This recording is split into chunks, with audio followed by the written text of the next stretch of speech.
Welcome, Tara Salee, Hy-Vee dietitian, here today to talk to you about good mood foods. I'm excited to spend some time with you as we dive a little bit deeper into what we eat and how it affects how we feel each and every day. Our mood is a state of being. Our mood can change throughout the day. It can change depending on the day. It can change when something is happening that affects how we're feeling. And our attitude is also closely tied to our mood. It can change very quickly as well. Our mood can be positive, it can be negative, it can be somewhere in between. But the goal would be to have food play an impact and play a part in keeping those levels, keeping our mood consistent and steady, and it can.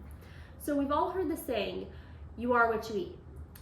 Is there truth to that? Well, if we eat a Brussels sprout, we're not physically going to be turning into a Brussels sprout. However, in all seriousness, what we eat and what we decide to eat can change the way we feel. The British Medical Journal did some research, and it showed a very strong correlation between a poor diet and low mood. So knowing this, we can really focus our energy on eating a balanced diet. So what does that entail?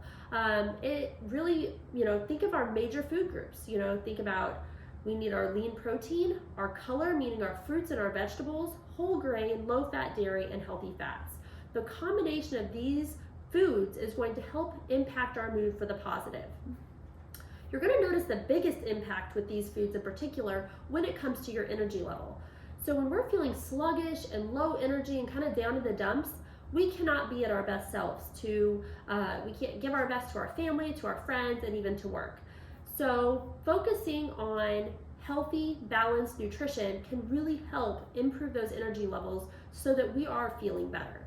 If we work on integrating a good diet, quality nutrition, it really can have such a big impact on how we're feeling. According to the CDC, we have kind of a snapshot in how we're doing it just as a community.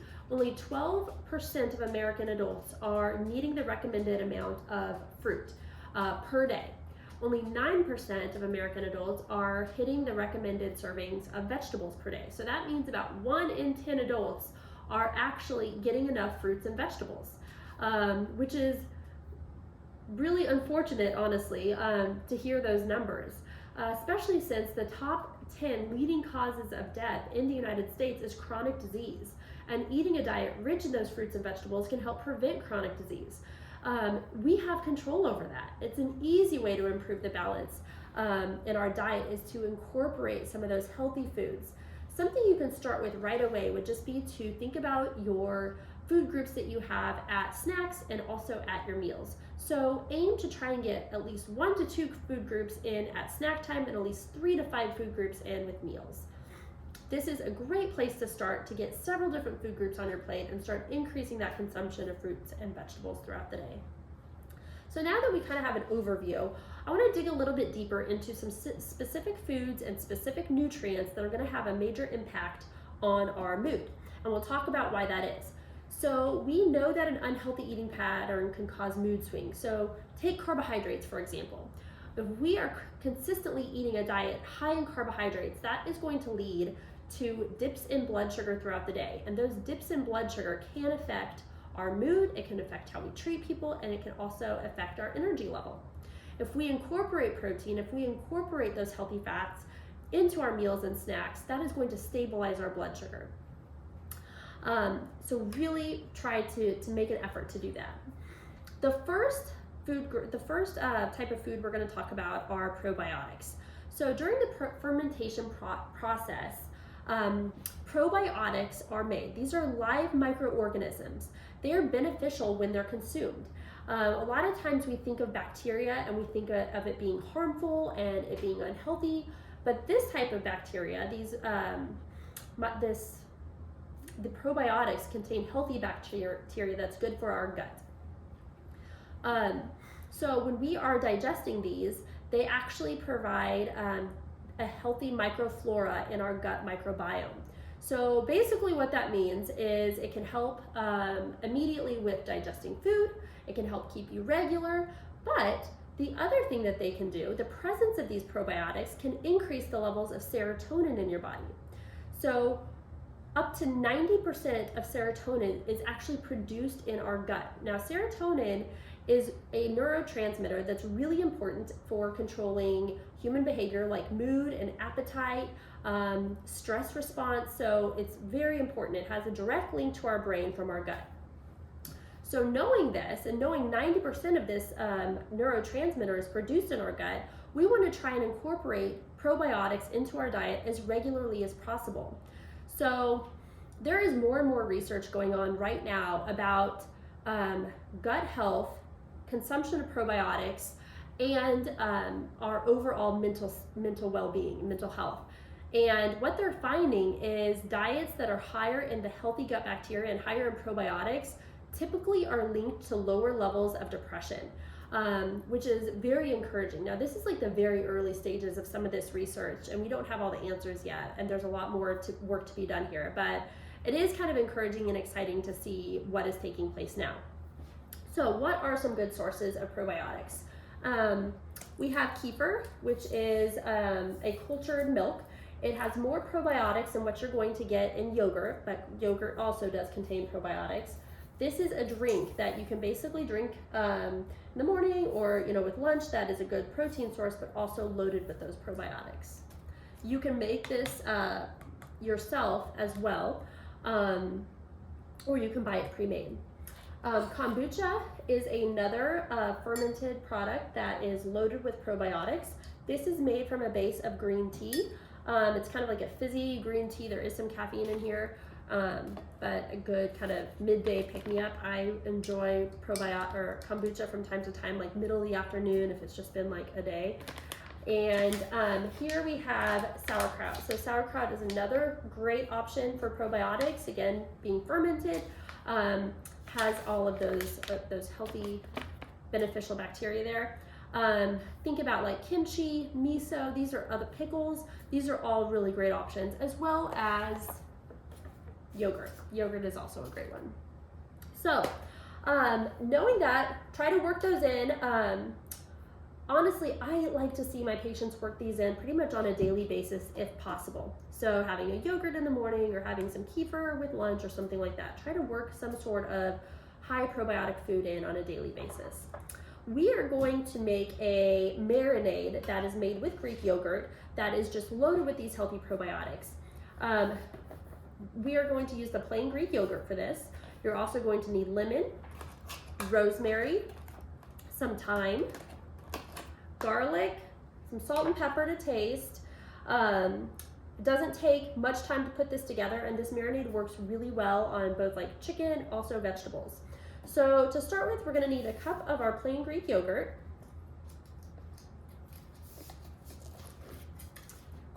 So some of these little like sample cups are just a little bit shy of 1 cup, so I'm going to open 2 of them here.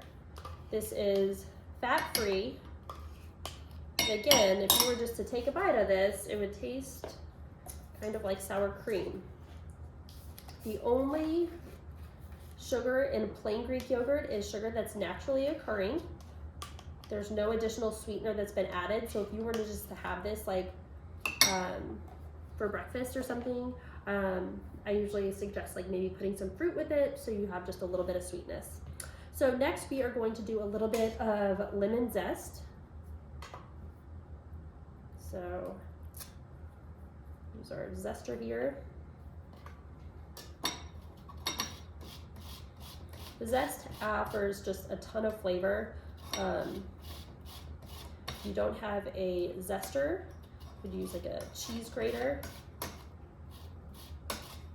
And if you don't have that either, then you can just use the juice and maybe add just a little bit extra. Okay, then we're going to add juice from a lemon. So here's my juicer. I'm going to squeeze this into here. Oops. It's kind of spraying everywhere. The lactic acid and the calcium in the yogurt is what works to break down the protein in chicken to make it really, really tender. That's another reason this marinade is so great. It makes the chicken really moist. Okay, So then we're going to need just a little bit of fresh rosemary. So I went ahead and got fresh. You could also use dried. If you're using fresh, you want to just take off some of these little stems. We only need 3 tablespoons of this. I'm just going to give it a little chop. Just think fresh adds a lot of flavor. Sometimes in the winter, like in the summer when I actually grow some of these different herbs, I'll freeze them in like ice cube trays, and so I can just de-thaw those when I'm ready to use them, so I don't always have to buy the fresh stuff when it's out of season. Okay, so we're gonna add that. We'll need a little bit of thyme. Same thing with thyme. I don't notice quite as much difference when I use like a dried thyme, but still opted for the fresh one today.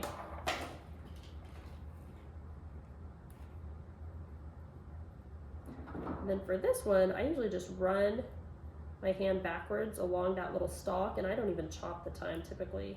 Oops. All the little leaves just come kind of falling off.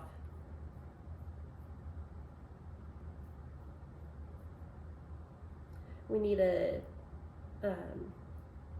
1.5 teaspoons of this. So, all right.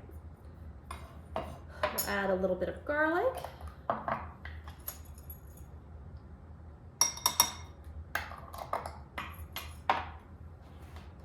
And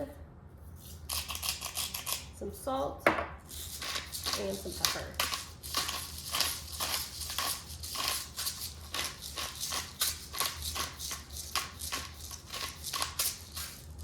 You can get creative, you know, if there's other seasonings or herbs that you want to add, you can certainly do that as well, and just kind of use that Greek yogurt and lemon as a base. So you're going to give this a good mix, and then you want to allow about 30 minutes for it to sit on your vegetables or on your chicken. So I have some chicken here today. So what I'm actually going to do here is just spoon some of this over the top.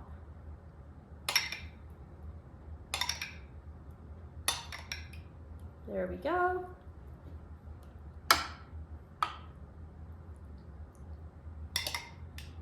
All right. And then this is just gonna hang out for about 30 minutes, and then you can go ahead and fix it. So something to think about is using those lean cooking methods, something baking, or even doing like a pan fry with some healthy oil would be the way to go in terms of cooking that. Okay, so we have our probiotic rich marinade here that you can put on your vegetables or chicken. All right, so switching gears a little bit now that we've talked about probiotics, the next thing I want to touch on is antioxidants. So when it comes to antioxidants, these are absolutely essential in our diet. We naturally, our bodies naturally produce free radicals. So we have to take in antioxidants to neutralize these. So when it comes to trying to add some of these antioxidants into our diet, the important thing to remember is that it reduces the amount of inflammation in our body. Inflammation can actually cause levels of cortisol to go up, and this is like your body's stress response to fighting levels of inflammation. So the more antioxidants you can incorporate into your diet, the more that's going to be neutralized. So in doing that, here is a couple of foods that are just naturally loaded with antioxidants. We have all of our dark leafy greens are really, really high in antioxidants. Specifically, the vitamin C and vitamin E are very, very powerful. These are very good at neutralizing those free radicals so they don't go on to cause issue like chronic disease such as cancer, heart disease, diabetes, things like that.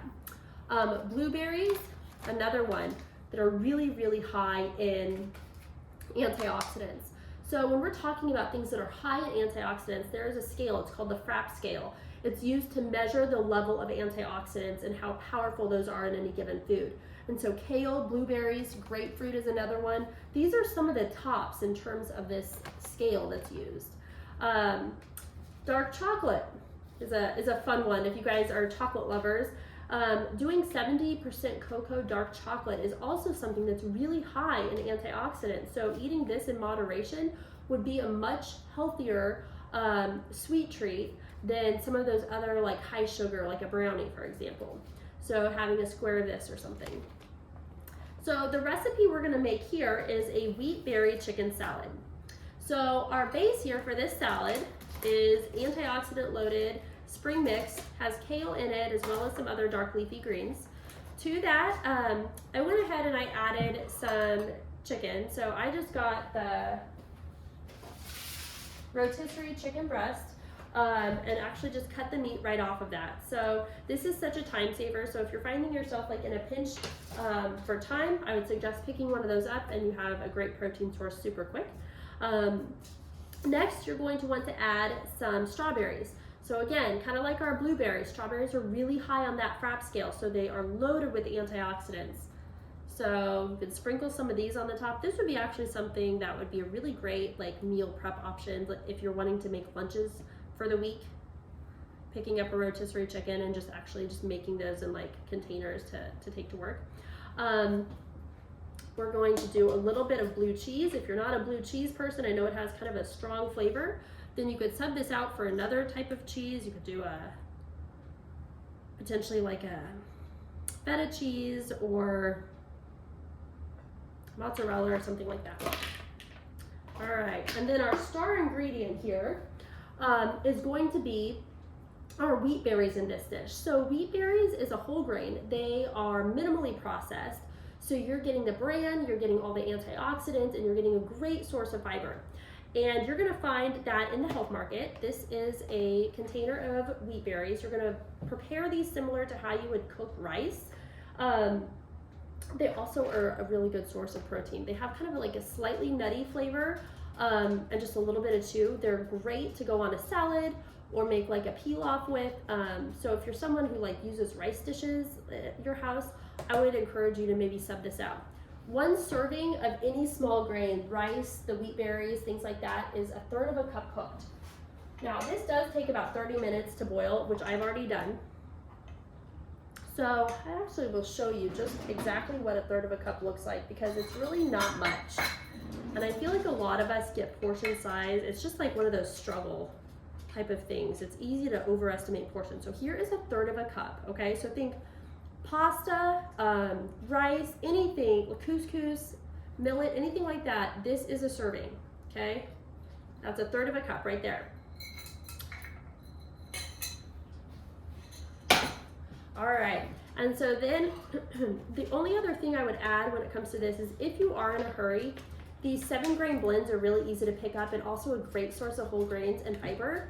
So this is a microwavable, 90 seconds in the microwave and you're ready to go. So if you're in a pinch and want to make something like this, you could also opt for the convenient route.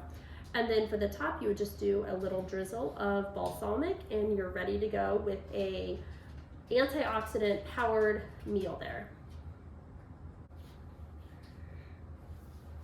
The third nutrient that we're going to be focusing on today is omega-3s. So our omega-3s have long been known for their benefit to heart health and to incorporate those as part of a heart healthy diet. However, omega-3s also have a big impact and a big benefit in supporting our brain health. We have a lot of research now showing that consumption of omega-3s is tied to decreased incidence of depression and anxiety. There are even some studies going on right now for individuals who have depression and anxiety who increase their supplementation of omega-3s to see that the effect of that is decreased symptoms of depression. So again, the forefront of some of the nutrition research taking place right now is those ties between what we're eating and the effect on our mental health. So there are 3 different kinds of omega-3s, and that is DHA, EPA, and ALA. Now EPA and DHA come from fish sources, and EPA is the one specifically that seems to pack a big punch in especially minimizing those symptoms of anxiety and depression, or at least lessening them. So whenever we're talking about sources of these omega-3, these heart healthy fats, Here's a few of those and what those would look like. We have chia seeds. So chia seeds have really no flavor. If you think of like the texture of like a poppy seed, that's what you have here. Our body can digest these. This is a really good source of the ALA, that plant-based omega. Flaxseed is another good source of plant-based omega-3s. The flaxseed has a little shell coating on it. Our bodies really can't break that down, so unless we get milled flaxseed or mill this ourselves, we're not getting the full benefit of that oil. So if you have flaxseed that looks like this, where you can see like a little shell, then you need to put it in like your coffee grinder and mill it. Otherwise, I would suggest just buying it milled. We have our heart healthy fish, things like salmon. Most salmon that comes in a pack that's canned or comes in like the little tear pack like this one is wild salmon, so super high in those omega-3s. Our nuts are also, these are walnuts, a great source of omega-3s, and you can also supplement with omega-3s. I really like this CardioTabs brand. It's enteric coated, so it doesn't start breaking down until it's further down in your GI tract. This is also developed by a cardiologist here in the Kansas City area, so good product there. All right, so what we'll do now is we will make some grab-and-go egg bites. This recipe is perfect for meal prepping, and we're also going to incorporate a lot of those omega-3 fatty acids that we've just talked about, because it's a great way to work those into this meal, as well as some other antioxidants we've touched on before. So what you're going to need for this is you will need eggs, which we have here, some salt and some pepper to taste. We'll need some bell peppers and some onions, which I opted for the shortcuts, some oregano, and then some goat cheese, as well as some baby kale leaves, which I've already cut. So we want to start by preheating the oven to 350. From there, we want to go ahead and get our onions and our peppers sauteing. So I've added a little bit of olive oil to my pan over here, and we'll need a couple tablespoons of our white onion.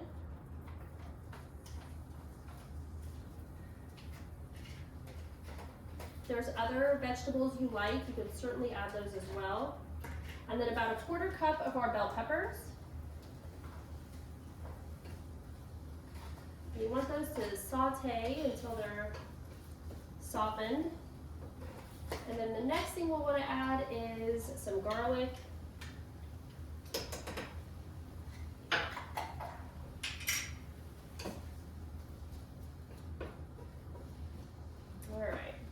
We're gonna let that saute for a minute. So with our eggs, you can get eggs that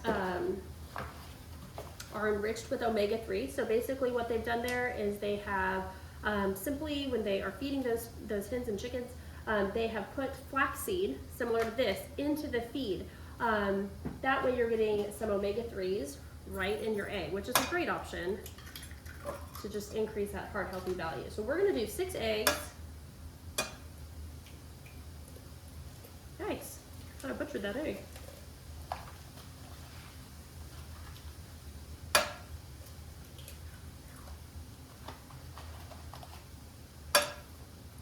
I feel like I'm out of practice with my eggs. Usually my kids do this for me. It's their favorite part, which is fine with me, so.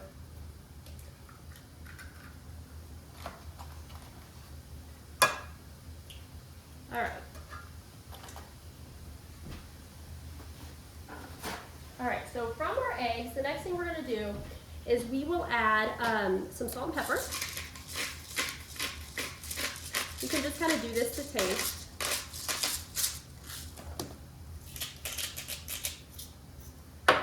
You wanna whisk up your eggs. You also wanna go ahead and get your pan sprayed. I just used like an olive oil spray on that.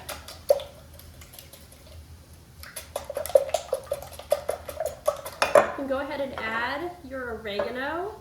I used fresh oregano for this. You can also use dried if that's easier, if you have that on hand. Okay.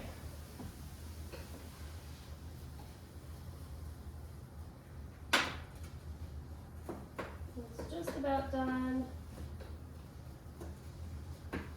So once you have your peppers and onions all softened up, they're gonna go right in here too.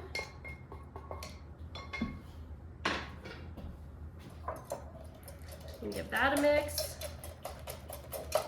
And then you will actually just spoon it into these muffin cups. So we will do one now. Can kind of show you. Oh, forgot to turn that off. Okay, so you'll pour between a 1/4 and a 1/2 cup into some of these muffin cups.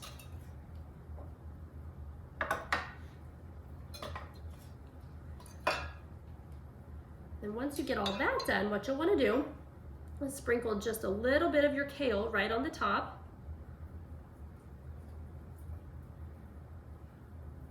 And then a little bit of goat cheese. Goat cheese has such a good flavor and gets real creamy right on the top of this. So again, it doesn't take much, but after that, you're gonna pop these into your preheated oven, bake those at 350. And then again, this is something that you can meal prep as breakfast for the entire week, or you could freeze some of these for later. Some other nutrients to keep in mind that play a really important role in our mood are magnesium, their folic acid, selenium, protein, as well as some of the ones we discussed today. Most importantly, trying to create some balance within what you're eating, trying to get several food groups into both meals and snacks throughout the day. So remember, what you eat absolutely does matter. What you choose to fuel your body with throughout the day affects our attitude and can affect your mood as well. Thank you so much for joining me here today for Good Mood Foods. I hope you enjoyed it. And remember, Hy-Vee dietitians are always here to help make your lives easier, healthier, and happier. Have a great day.